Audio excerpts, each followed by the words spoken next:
All right, we're back. We're still on page 194, math analysis, and we are in the middle of the problem. And so what we've done so far is we've understood the problem, right? So circle radius 3, centered at the origin, 12 seconds. So here, and we eventually wrote the parametrics for that. Starting here and traveling counterclockwise. So I think we have that. Also, I think counterclockwise is one word. I think when I was originally making these notes, I was like very uncertain of that. So you will see it in many forms throughout the notes. Space, a single word, a hyphen. I don't know. Why didn't the language like get its stuff down on words like that? All right. Then we have another particle that's going to start at 7, -4. So it's starting down here. And then it's going to -4, 7. And we were given some additional information. So the additional information that we're given is we want the particle traveling along the line segment to meet the point traveling on the circle twice in the 12-second period. So then we want to figure out at what time must the particle on the line start moving. So I'm going to switch back over to GeoGebra, which hopefully you saved that. I didn't tell you to, but I don't know why you wouldn't have. So what we need to do is we need to put a point. We need to make a point move basically from this point to this point. And what's going to happen is it's going to get here at t = 6. It's going to get here at t = 9. And then we need to work out like what time does it start so that it gets here at t = 6, right? So like I could like right off the top of my head, I could just say curve, it's 7 - 11t, comma, -4, I think, plus 11t, comma, t, go from 0 to 1. And then if I put a point on there, would you be a v? There's like an issue. I mean, so we have a point that's gonna move in the, let's see what my t-step, okay. So my t-step is, where on earth? Okay, my v-step is 0.5. So like, yeah, it's going from, here, let me change the color of this point to this. And let's change the color of the point that's on the circle as well to, I guess blue is being used for something else, to this. Okay, so things are happening, but like not good enough, right? So I'm gonna make this 0.1 and go back. And so we need the point that's on the line segment to get to the intersection point. It needs to get here at t = 6. Right now, based on what I've written, it's gonna get there at, I don't know, sometime between 0.3 and 0.4. And then it's going to get here sometime between 0.6 and 0.7. That's not 6 and it's not 9. So we need to work out what's happening. So that's our problem. So, and then we could play around with it like, well, maybe it's going to take 2 seconds, right? And so like, and this isn't even guaranteed to work. So if it's going to take 2 seconds, then moving. So it takes more time to get here, but it still does not get here at t = 6. You can see it's going way too fast. So now what we need to do is come up with a way of working this out. So what I'm going to do is I'm going to go back to the notes so that I can like draw some stuff and see if we can work it out kind of on paper and then go back to GeoGebra. So the problem is, how fast does it need to go? Like basically like when do I know where it is? So there are 2 times when I know where it is. I know that at t = 6 it's here, and at t = 9 it's here. All right, so what happens there? What is it doing? Well, it's going to cover this distance in 3 seconds. So my question is, what's that distance? So I'm going to go and use this space for the problem, and I'm going to redraw this a little, or try to, and then I don't know what I'm doing. Okay. I really don't know what I'm doing. I'm trying to like make a good thing, but it's not. Can I move the circle a little? Circle's like claiming that that's maybe it is. I don't think that's centered, but it claims that it is. Or maybe it just claims that it's like, give me like crosshairs. It doesn't. I don't know, and you can't see it anyway, so this is boring. All right, so I know that this line segment right here, well, I kind of know 2 things actually. I know that I know this is 3, 0, and I know that this is 0, 3. So I know that we get here at t equals 6, we get here at t equals 9. So in 3 seconds, right, because it takes 3 seconds for this, so it's going to have to take 3 seconds for this if they're going to get there at the same time. In those 3 seconds, I go this distance. So let's say that this is, so if this is 3, this is 3, this is 3 root 2. So I go 3 root 2 units in 3 seconds, which means that I go root 2 units per second. So that's how fast I need to be going if I'm going to get from here at t equals 6 to here at t equals 9. I need to go 3 root 2. So I need to go root 2 units per second. So now the question becomes, well, what can I do with that information? And there's actually something really good that we can do with that information. I happen to know that, so this isn't the best thing, but I know that I'm going to start at the point 7, -4. Well, if I could find this length right here, and I know that I'm going root 2 units per second, I would know when to start, right? So if this works out to being 5 units long, which I don't think it does, if this was 5 units long, I would need 5 seconds to cover it. If I need to get here at t equals 6, then I must need to start at t equals 1, so that then 5 seconds later, it'll be t equals 6 and I'll be here. 3 seconds later, it'll be t equals 9 and I'll be here, and then I'll just keep going. So I need to find this distance right here. But this is actually, I do this. This is actually a 4, 4, 4, 4. So this is 4 root 2. So I need to cover 4 root 2 distance. Therefore, I need 4 seconds.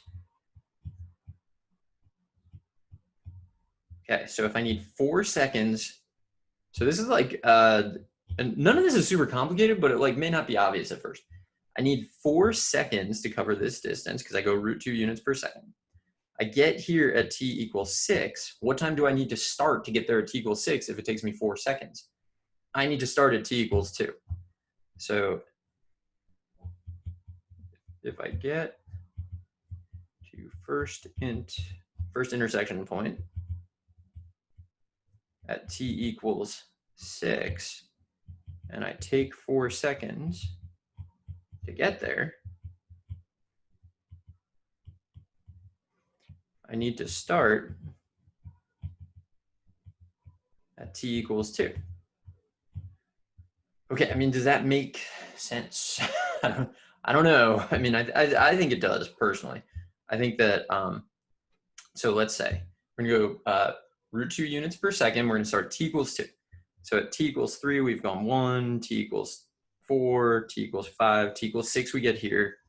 And then t equals 7, 8, 9, we get here. So I actually think we can answer the next question, maybe, which is, when will the particle traveling the segment reach its destination, which is -4 root 7. So we are trying to get to -4 root 7. So I'm going to add that in like a third color. So we're trying to get to negative, I don't know what I said, -4, 7. That's what we're going for. So it's -4, 7. So I think we can do the same thing, right? Like this and this. So we go up 4 and we go over 4. So this is another 4 root 2. Okay, so we need to go 4 root 2 units again. If it was 10 root 2 units, it would take 10 seconds, but it's 4 root 2 units. So we need 4 seconds because we're going root 2 units per second. So basically, we're starting that leg of the journey at t equals 9. So therefore, we're going to arrive at t equals 9 plus 4 equals 13 seconds. Okay, So what does that mean if you combine like our last two answers? If you combine the last two answers, so I'm just going to say here, the particle on the line segment moves for 2 to 13. So it takes 11 seconds. It goes 11 units. It goes 11, no, it goes 11 root 2 units, I guess, because it goes root 2 units per second. It goes 4 root 2, 3 root 2, 4 root 2, 4, 3, 4. Yeah. I was thinking it was like 4, 3, 3, which would have been 10, and that would have been like, it all would have messed up. So overall, it moves. That's supposed to say moves. That's what happens when I don't zoom in. Good grief. It moves for 11 seconds. Okay, so this is going to be relevant. So it moves for 11 seconds. So our delta x over 11, that's like the time it takes. So let's see if we can write, I'm going to write some parametrics, and then I'll go to GeoGebra, and we'll see if they make sense. So here's what I'm thinking. X equals, y equals. I know that I start at 7, -4, so that's not a problem. I know that x needs to decrease by 11 because I go 11 to the right, so it's going to be -11. Now, I know it should take me 11 seconds to make the journey from the starting point to the ending point of the line segment. So 11 out of 11. Now here is what I'm not sure about. I mean, I'm pretty sure, but I'm not sure you are. Let's do what y is doing. So y has to go from -4 up to +7. So it gains 11, and it's going to move for 11 seconds. And then what are we doing here? Well, here we know that we're going to say that t is between 2 and 13. So 2, t, and 13. All right, now here's the idea. It's really similar to the circle thing, I think. What I need is when I plug t equals 2 in here, I need to get 0. And when I plug t equals 13 in here, I need to get 11. So the way I can do that is I'm just going to shift the time back by 2, t minus 2, t minus 2. So we only move between 2 and 13. So what's going to happen is the particle is just going to sit there from 0 to 2. It just sits at 7, -4. And then when we hit 2, it's going to take off. Let's go to GeoGebra and see if we can make this happen. And then we're basically done. But I think you should probably try to think about this problem multiple times. So I'm going to actually delete. Should I delete? Yeah, I'm going to delete it.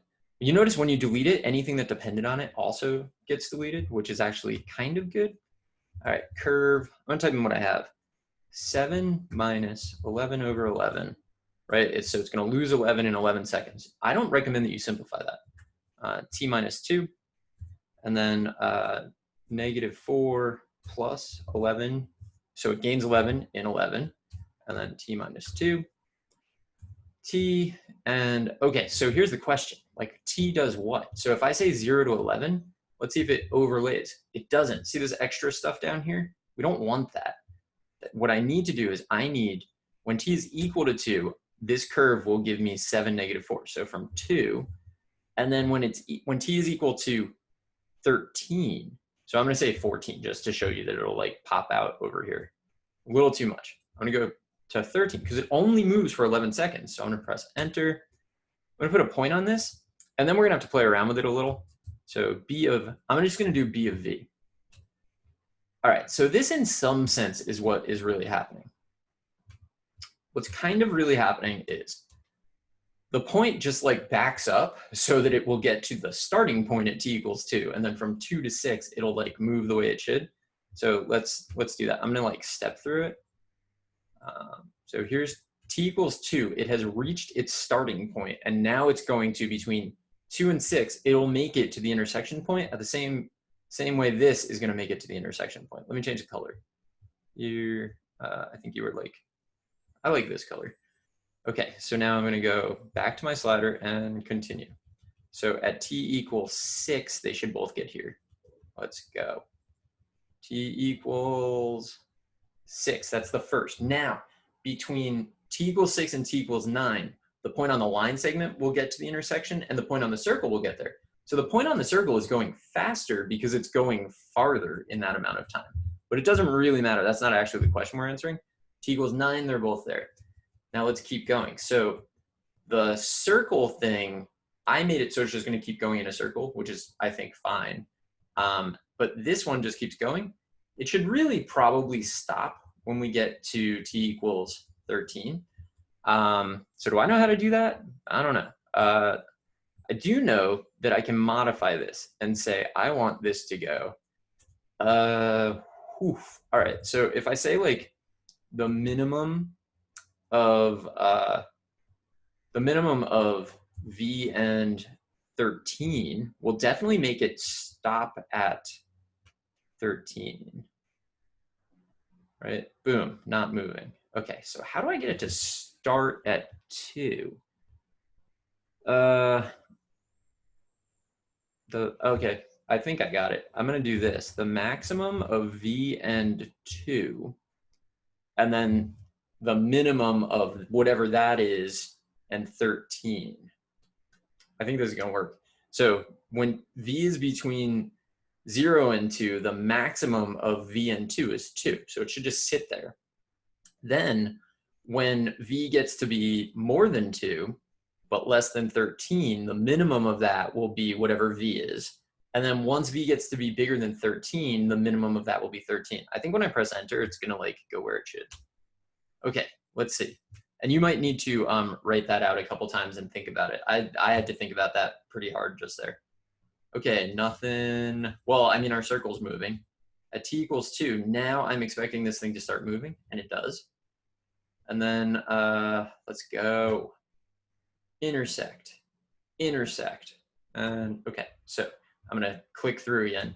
When we get to t equals 13, it should stop and stay there. All right, so this actually is a thing. I would think this through multiple times if I were you. In fact, I'm gonna write it down in the notes just to like have it for you. So GeoGebra,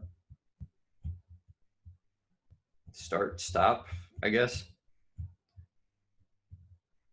I'm gonna say that I did b of the minimum of the maximum of v and 2, comma 13. 1, 2, 3, 1, 2, 3. Okay, so I'm gonna go back to the notes so you can see what I just wrote. And I think we did it. I think we have solved this problem. Actually, I don't know what the problem was anymore. I think it was just to like make the problem, maybe. What was it? Oh, I mean, I guess we answered everything. So this is the thing that I did to make it start at the right place and stop at the right place, because you want to do that. You want your sketches to look good, right? You don't want like extra phantom trails and whatever. Anyway, definitely going to stop this here. That was some good problem solving. I hope you were able to follow along. If not, maybe give it another watch. Try it again on your own. I will see you in the next video.